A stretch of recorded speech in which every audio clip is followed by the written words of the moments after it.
converting relative bearing to true bearing.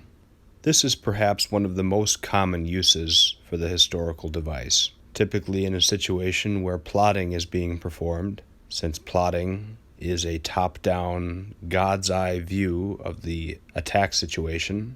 All bearings that are drawn on the map must be true bearings, true compass bearings.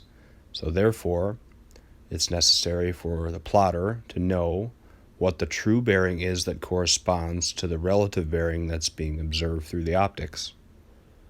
Let's look at an example of this now. Let's assume our own course is 353 degrees, and we have sighted a target that we'd like to plot at a relative bearing of 100. First, of course, as always, we set our own course of 353 against the white triangle, like so.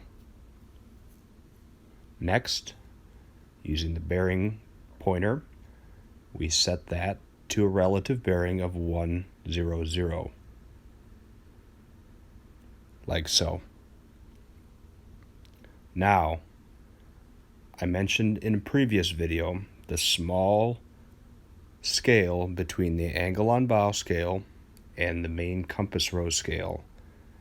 That scale represents the reciprocal of the compass rose bearing showing there. That value under the angle on bow pointer represents the true bearing at that particular relative bearing. In this case, the true bearing is 93 degrees. Therefore, in the plot, that particular bearing line will be plotted from the position at which the site was taken at a bearing of 93 degrees.